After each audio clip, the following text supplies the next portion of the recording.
In a world where even the smallest disagreements can lead to arguments, violence, and even death, two brothers tackle the difficult subjects. This podcast is not just about dissecting topics from two different perspectives. It's also about how to have conversations on difficult topics while avoiding the urge to tear someone's head off and vomit down the bloody stump of their neck. Our discussion today, we have decided to push back our conversation on cryptocurrency and instead are going to jump to the popular topic, or something that's present in our news today, which is the January 6th commission hearings, right? That's right. All right. So I was a little surprised when you said that you wanted to discuss this. So do you want to take the lead on this? Sure. Well, I guess I do.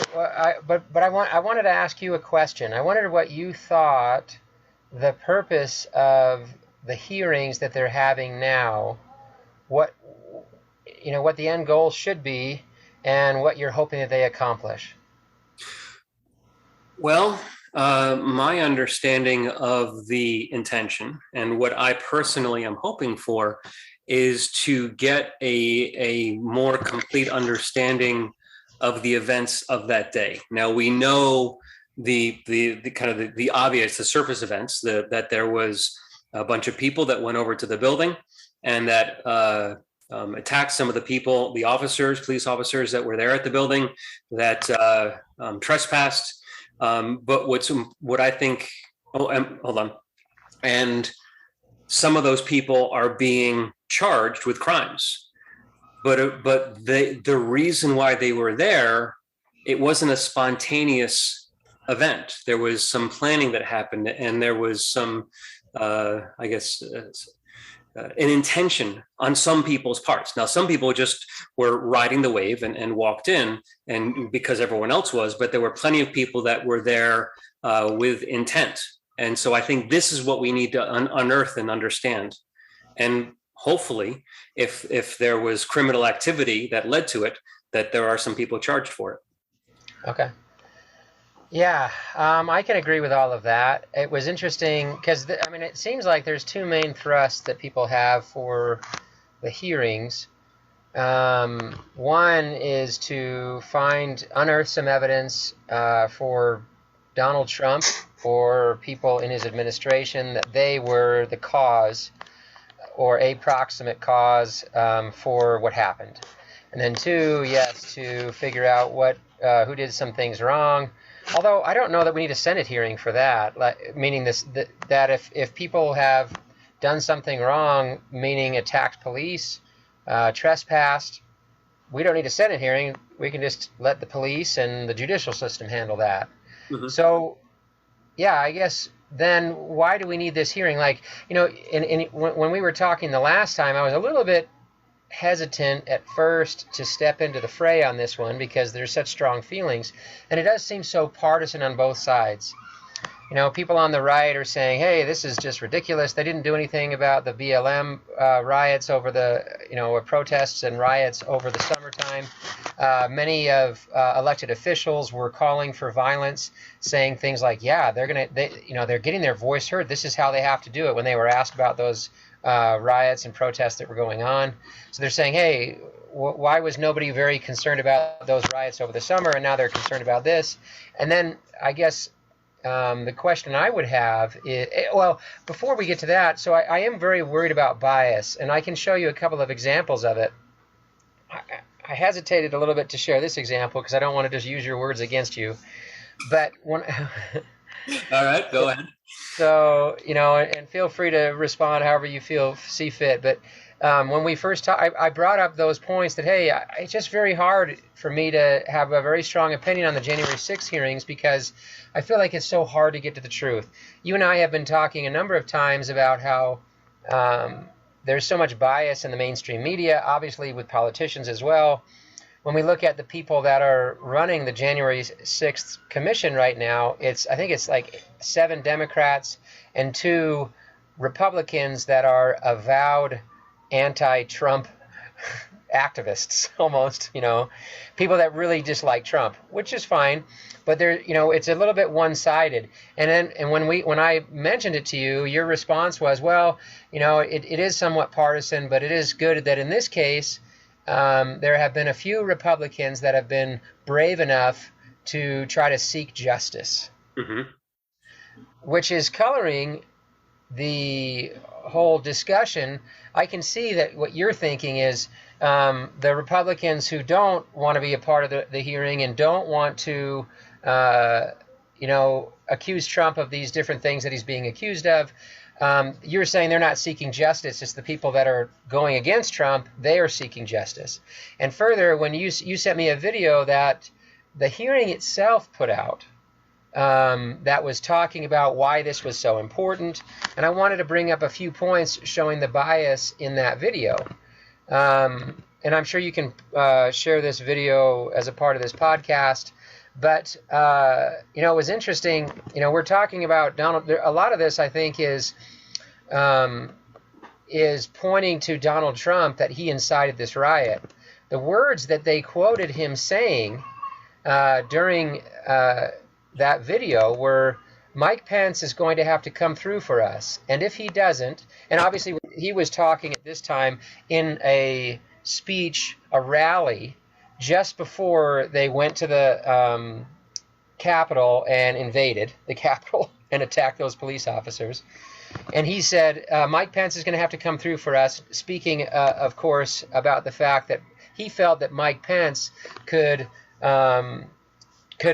stop the transition, could stand up for him and allow him to continue to be president and not let it, because he thought that Trump was arguing that the election had been stolen from him. Right. Mike Pence is going to come through for us. If he doesn't, that will be a sad day for our country, because you will never take back our country with weakness. You have to show strength, and you have to be strong. Hardly, in my opinion, the words of someone inciting a riot. And I'd love to hear if there's more out there about it, but I've never heard any really inciting words from Donald Trump. He was talking about fighting and taking things back, but nothing more than that. And then, if he was inciting a riot, why is there so little evidence that he did?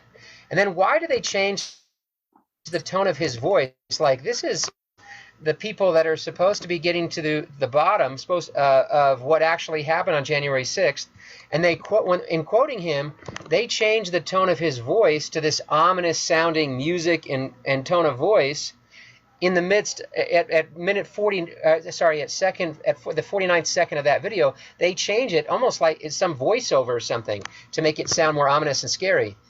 And then they quote him when they're showing the riot that happened, the invasion of the Capitol, and they have this voiceover of Donald Trump saying, he's describing something, and he says, love is in the air.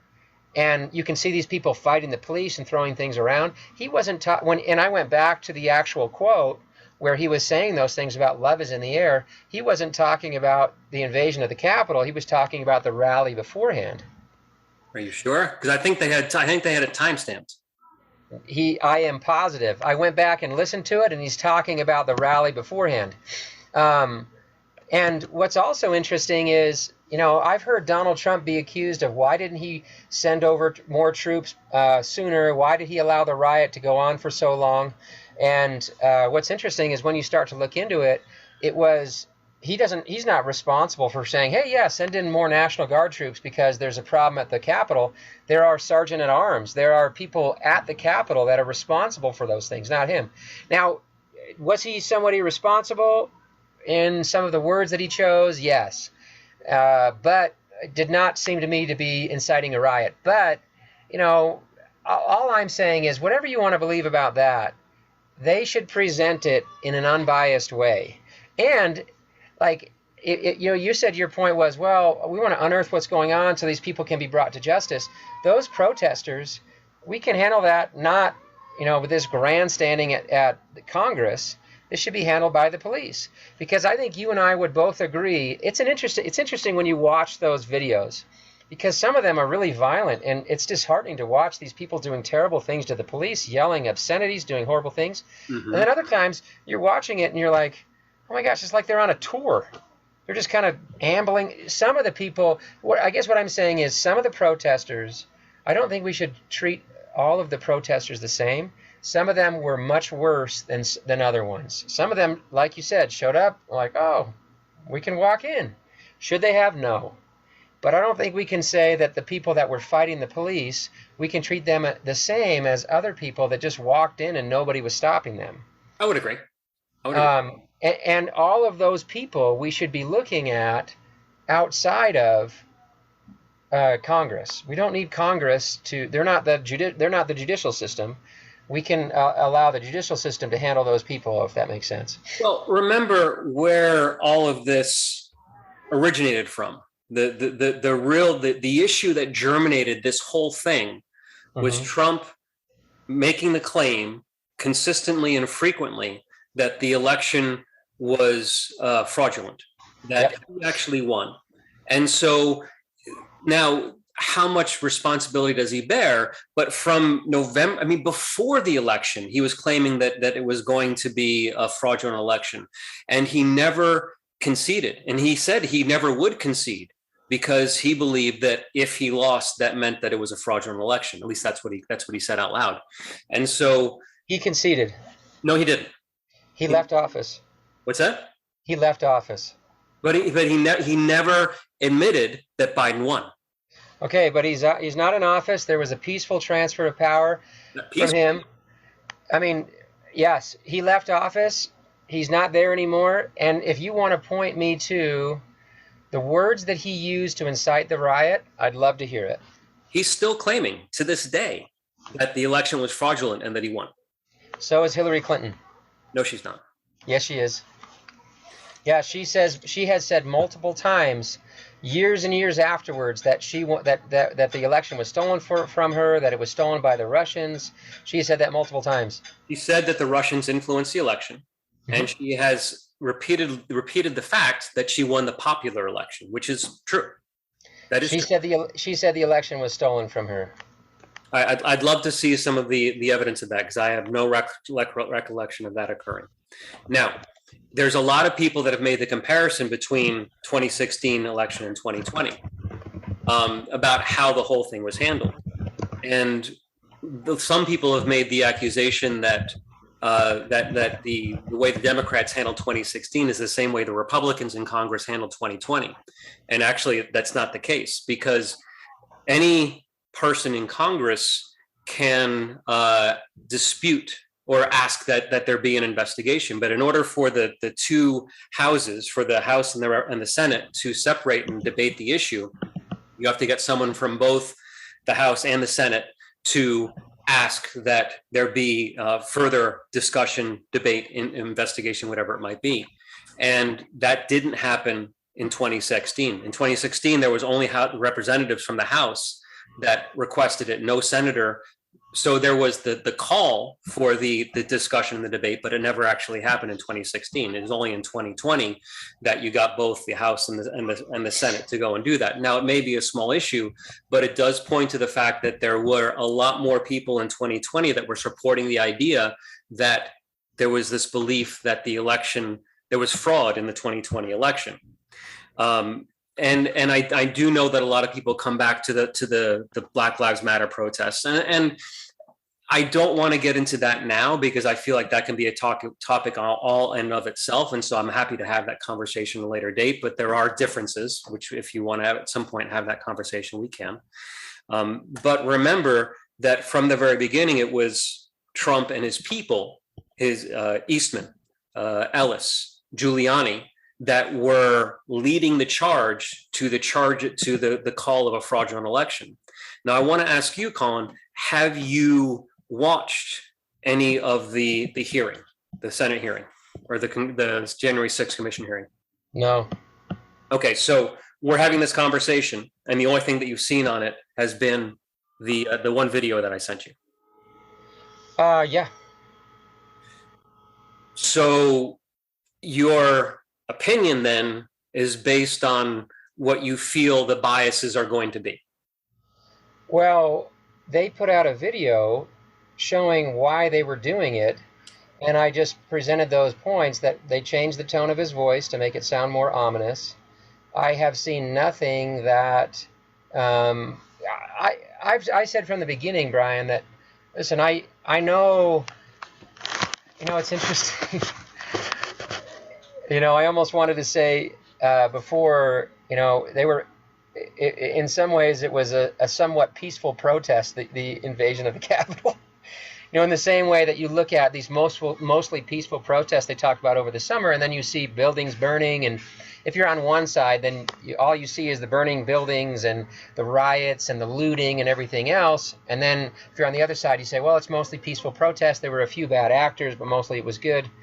When I look at the January 6th, I don't know what I need to see on the January 6th hearing. Once again, here's my take on it. They don't need to show us what happened inside the Capitol. We've seen the videos. We know it's terrible. For sure. And I really want the judicial system to, if they should go and find those people that were violent against the police and against the guards and against everybody else, and they should be put in jail or whatever whatever they decide to do with those people. I'm fine with it.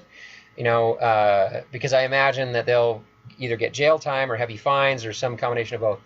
And all of the people, even if you walked in and just you're on a tour, and I mean, you shouldn't be doing that. There should probably be some punishment for most or all of the people that went in there. I wish we would do the same thing with a lot of the protests that happened over the summer, because the summer leading up to that, because I felt that they were a little bit lax at times. And you could hear it from people that like Maxine Waters and Kamala Harris and Joe Biden. Oh, these are just people expressing their opinions. Fine, some of them were, and some of them were peaceful protests. I think we should handle all that, but all that should be, handled by the judicial system. Let them handle it. I'm fine with that. If you want to tell me something about Trump, then it should be really easy. Well, let's just go to either some text messages that he sent, some email messages that he sent, some words that he said in a speech or something like that. Him saying that, hey, this election was taken from us. It's not enough for me. I don't think that you can say, well, he said the election was stolen from me and we need to fight back, and that means that he incited a riot at the Capitol. I need to see more than that. And I think that's really easy. I don't have to watch the whole hearing for anybody to show me that. If there were some sort of smoking gun evidence that they had, we would have seen it by now. I think it's just kind of both. There's not enough evidence to really make me believe that he was anything but irresponsible. I understand the argument that's being made that this is going to be just political theater. And of course, you do have the people that are all left of center that are going to be enthusiastic about this commission. But there are also people that are right of center that are also interested in justice being done. Let's remember, it's easy to forget that people that had that were very respectable in conservative circles that are now being discarded as pariahs because they are challenging Trump. For example, Liz Cheney was number 3 in terms of authority in the House of Representatives. There were times that she did vote for Trump. She was not vocally against Trump until January 6th. And so she was very respected. And now because she's challenging Trump, there's a lot of people that are against her. I would love it if you would go and watch the exchange with a guy, the House Speaker of the State Senate of Arizona, a guy named Bowers, because he is one that actually voted for Trump. And that when he started getting calls, as you know, Arizona is one of the contested states. And his interview or his exchange was yesterday. And it's a really interesting exchange to watch how he was being pressured by Giuliani and by Trump. And this is a man that would rather have Trump win than Biden. But when he was being pushed to go and do things that were not within his power, that he knew were questionable from not only an ethical stance, but also from a legal stance, and he refused to do it. And then you had Trump tweeting that this man was a rhino, that he was working for the Democrats. He was a Republican in name only. And suddenly he had protesters outside of his house, protesters that were arguing with his neighbors, that he had to go and hide from these people for a while because they were threatening him and his family. And this has been a common process. So it's not just the Democrats, but a lot of people in conservative circles that are also willing to stand up to Trump, because Trump really is no conservative. He just happens to represent the conservative party. Okay. Yeah, maybe. I don't know. I guess I would say, but this is not new. I mean, Jeff Flake he was the senator, one of the senators from Arizona, and he wasn't going to run again because he had spoken up against Trump. I mean, this was, in like 2017 or something like that. I mean, for years, this has been happening where anybody that stands up against Trump or calls him out from the Republican side runs a real risk of losing their seat because Trump was turning against them and saying, okay, these guys are Republicans in name only. Right or wrong, that's what he was doing. And you kind of have this tenuous link. Like Trump said some bad things, said some things about, well, this guy's a rhino and, Republican in name only. He's really working for the Democrats or something like that. And then you kind of link to that. Well, then some people went to his house and were threatening violence. Well, those are, they're related, but yeah, they are, because it wasn't happening before, and it's been a consistent. Brian, let me finish. They're related, but can you then say what are you going to do? Are we going to then convict him of, let's convict him of something then? What are we going to convict him of? Well, similar things were said over the summer about people saying like, hey, yeah, they should be violent, they should be angry. I mean, Kamala Harris, Joe Biden, and nobody was saying back then, let's indict these guys, let's impeach these guys. Let's have the conversation about Black Lives Matter on its own day, because there are refutations to your statements. Well, Brian, what I'm saying is when somebody says something like he's a Republican in name only, and then somebody goes and does something illegal, though you can't say then, okay, well, that's definitely Donald Trump's fault. He honestly believes that the guy's a Republican in name only. If he does honestly believe that, and he said something, and then somebody took it too far, we can't tie those two things together. We can't. But regardless of whether Trump caused this man to fear for his life and for the safety of his family, if you watch the interview, you will hear the pressure campaign that was put on him by Giuliani and by Trump in order to perform illegal acts, not just unethical acts, but illegal acts. And when he went to Giuliani, he said, give me the evidence of all these 200,000 people that you say voted illegally. And Giuliani kept on saying, yes, I will. Yes, I'm going to do that. Yes, I'll give it to you. But he never did, and was repeatedly asked and repeatedly agreed that he was going to do it, but actually never did. You start to see a pattern that this was all a game of smoke and mirrors.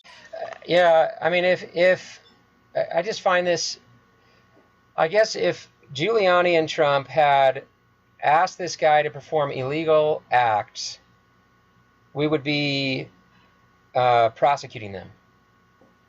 It wouldn't be, just in Congress, this grandstanding in Congress, we would be prosecuting them.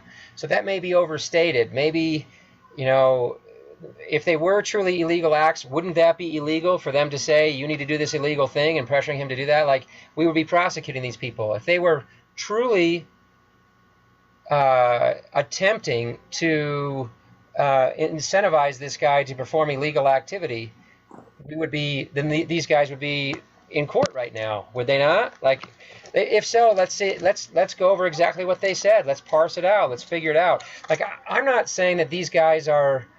Well, you're the one that's brought it up, so tell me exactly what they said. Watch the video. It's there. It's right there for you. Okay. I mean, I can't go and give you the step by step and the line by line, because I'm not going to take the notes for you. But there's the evidence there, and this is part of the problem: is that the people that are saying, well, the DOJ should do something, haven't actually seen the information that's out there. And the DOJ has actually said that they are asking for the transcripts and they're asking for the interviews because they do want to follow up on some of this information. And in some of these interviews, you have people that were in the Trump campaign that are being presented with this information that's coming forth in the January 6th commission hearings and saying, I had no idea. I was being told by Giuliani and by the legal counsel we had that what we were doing was acceptable and that it was right and that it was backed by the rule of law. And in fact, that's not the case. And so there was this misinformation happening in all directions. And you have to you don't just want to convict the person that was shooting or that pulled the trigger. You also want to convict the person that told the person to pull the trigger. And that's what they're doing right now. Of course, I would agree with that. And if that stuff comes out, frankly, I wouldn't be too surprised if he was convicted of something. So let's see what happens. Like if that evidence is so apparent, if it's so obvious as you say it is, I'm sure it won't take. Some reason it's taken the DOJ this long to figure it out. But maybe because it's so obvious and so apparent, it's not going to take much longer. But no, I'm not going to go chase all this stuff down because I know the bias that exists. And I just presented clear examples of it in that video. They don't just present the obvious evidence that apparently is so obvious that it's going to be easy for me to see it if I just start to go looking for it. But for some reason, the January 6th Commission isn't providing it. They aren't showing us this stuff. All they're doing is changing the tone of his voice to make it sound more ominous, not providing any, insightful words that he used at these speeches. They're kind of misapplying his quotes when he was talking about the rally, but not the actual riot. So I'm just struggling here. Like I look at that and it was exactly what I expected. It was bias in one direction. Now I know if I go to the Republicans, it'll be biased the other way. Now all that being said, Brian, like I'm not like a huge fan of these guys. As often, it's funny when you and I talk about these things because I find myself being kind of backed into a corner, and all of a sudden I'm defending Donald Trump and his motives and his actions and everything, and I find it a little bit distasteful that I have to. This is not your fault, I know, but so I wouldn't be too surprised if it comes out that they can find something to accuse him of and to indict him for and prosecute him for. But I just haven't seen it yet. And all I see every time I dive in is I see huge bias and not a lot of evidence. So maybe I will go look at that video and see if I can find something that changes my mind. What I see evidence of is kind of a slippery political animal that is using every tool that he can to try to figure out how to win. But I haven't seen yet this. I don't see very much difference from what he does to what other people do, if that makes sense. Yeah. And I do think that it would be valuable for you to take a look. And I haven't seen I want to say I've seen about 3 hours. And I believe there's been about a total of 8 hours of presented testimony and interaction back and forth. And so I can't speak to all the topics that have been covered. I can't speak to everything that they've exposed or shown. If you watch nothing else, I would highly recommend you watch that interview with the Speaker of the Arizona House, because he is clearly a reputable source. He's you can tell just by his presentation, he's a pretty solid Republican and a pretty solid conservative. So I think that it would make an impression, and it would also then deflate a little bit the argument of this is just a liberal witch hunt, because, like I said, Liz Cheney was a very reputable conservative Republican for many years, up until Trump started going after her. I mean, they had a decent working relationship when Trump was president. She didn't vote along with him every single time, but enough times that they were working together. And so it wasn't until that she felt he bore some responsibility for the attack on the government that she began to get very vocal about her resistance to what he was doing. Now, this Bowers that I was telling you about, he in his speech, he mentioned Ronald Reagan's inauguration speech. And in this particular speech, I don't know which one it was, but there was a particular quote in Ronald Reagan's speech. And it said, and I noted it because it was interesting. In his speech, he said, "The orderly transfer of authority as called for in the Constitution routinely takes place as it has for almost 2 centuries. And few of us stop to think how unique we really are. In the eyes of many in the world, this every 4-year ceremony we accept as normal is nothing less than a miracle." And that's what Ronald Reagan said when he was being inaugurated about the fact that Jimmy Carter, that's what it was the first one, Jimmy Carter had basically handed over the responsibility of the country to Ronald Reagan. And that didn't really happen. Yes, Trump left office, but he didn't leave willingly. When Biden was officially declared the winner, there's supposed to be a transition period of I want to say a month, maybe a little bit more, where the GSA helps Biden's team start to integrate into the White House so that they can, over time, gradually replace Trump's team. And the GSA, this office that helps, refused to acknowledge that Biden was in the right to do this, and that they did not at all assist Biden in this transition. I think either Kevin McCarthy or Mitch McConnell said that they weren't confident that they should give Biden the security briefings as a president-elect normally receives up until the inauguration day. So there was plenty of times where this was not business as normal. Yeah, I did do a little bit of, yeah, I would agree.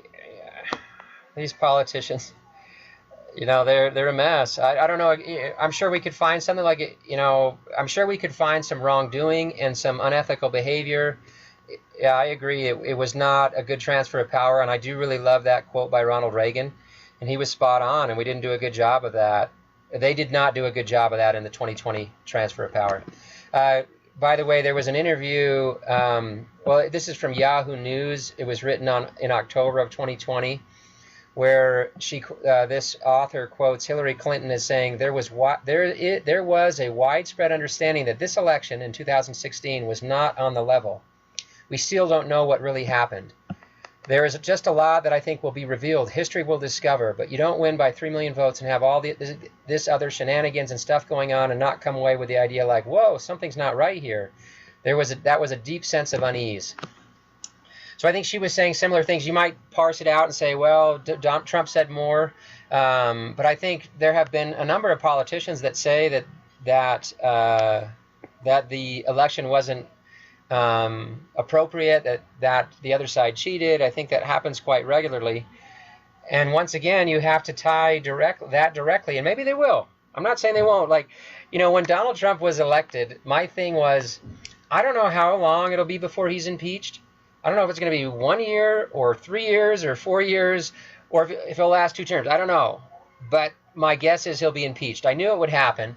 And then what you saw all the way, because I just felt like he was not an honest person, that I figured something would happen. But what you saw from the beginning was this attempt by people in the media and a number of politicians that anything he said or did, twisting it whichever way they could to find a way to say that he had done something that was, okay, this is, I'd be listening, I'd be reading, looking at news stories, and every week it was, okay, now we've got it. Trump is going to get impeached. I mean, it was like every week it was coming up. You knew they were just looking for whatever they could find, any reason they could find to throw at him to impeach him. And I feel like that's still happening. Not to say that they won't find it eventually, and they won't be able to convict him eventually. But once they do, I'll be happy to look at the evidence. I'm just tired of going, like you said, why haven't I been watching it? Because I know it's completely biased and 90% of it's going to be a waste of my time. And I'm not going to give 8 hours of my day, time and again, to hear these biased people twisting the truth to try to find a way to impeach this guy or to convict him. So once we get that smoking gun evidence, if it's this video that you're telling me about with Rusty Bowers, I will watch the video and I will, see if it's very, very clear. It's surprising that this happened so long ago and yet they have not yet convicted Giuliani or Donald Trump, but maybe they're going to, maybe that's coming really soon. I don't know. But it's just funny that we think, okay, well, this is so obvious, but we don't ever get there. We don't ever convict them. Yeah, well, I think that when you have a high-profile individual, there's always going to be the desire to make sure that your case is completely airtight, because it's going to be a very public trial. And then you add the fact that you have the president of the United States. Everybody recognizes that if you charge the former president with a crime and that charge doesn't stick, your career is over. Possibly more, your family's career, everybody else, and so they're going to make very, very certain that everything is really spot on. And I think one of the things that I've heard in the news where they believe that there possibly could be a charge is that when he told the Secretary of State of Georgia to go and find 12,000 more votes. and you consider that, you don't just find votes. When you have someone saying, go find me some votes, I mean, there's really, you can say he's being clever with his language, that he doesn't actually mean make votes appear. But remember that in Georgia, the votes were counted 4 times. You had the original count, you had a machine recount, you had a forensic audit, and then you had a hand recount. And there's still people that claim that in Georgia there was fraud. Mm-hmm. And so when with all of that's going on, I mean, I don't know. Well, isn't your take, Brian? It seems like the take on all of the election fraud should be this. Of course there was some election fraud. Of course, it happens in every election. So the only question we have was there anything approaching an amount of fraud that would have affected the outcome of the election? I think both you and I would say, yeah, there was probably some fraud. I mean, we've heard of very, very minuscule things happening. It was just very, very small.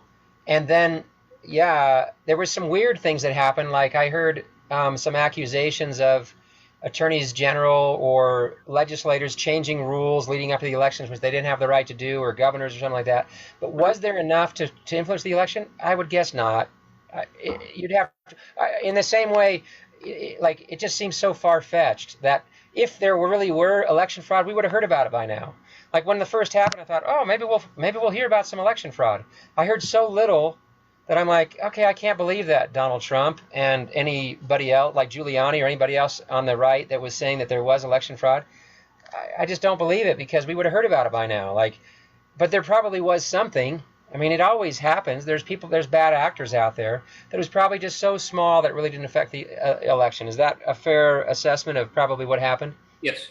And I would say we should treat that the same way we treat these other things that I'm talking about. We should say, you know what, if you're going to say that there's fraud, okay, it shouldn't be that hard to find it. You've had plenty of chances in Georgia. You had plenty of chances in Arizona from Republicans that seemed to be supporting you, but they were unwilling to find the votes or whatever else.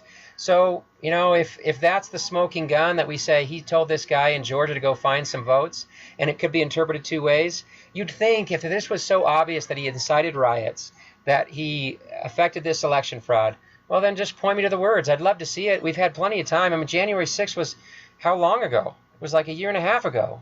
Like, it should be on the tips of our tongues. It should be in a million news stories, the things that he said. And we might be, disputing it, but, they should be there. But it's like the best we can come up with is things like, what was their quote?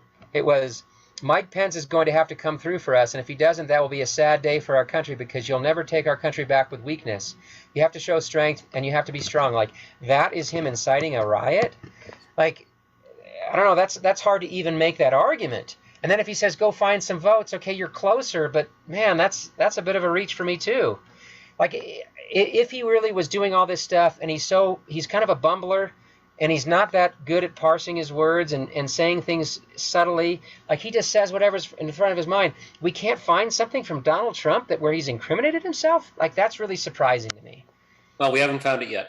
And if you watch the video, maybe you will see it.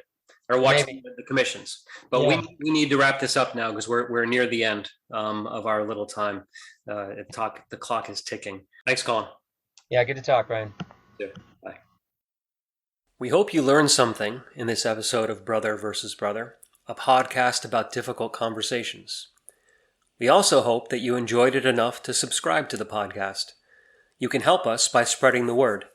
Share this episode on your favorite social media so that others will have an opportunity to experience it as well. You can also support us by donating through Patreon. This information and more can be found on our website, broconvo.com, and on our various social media accounts.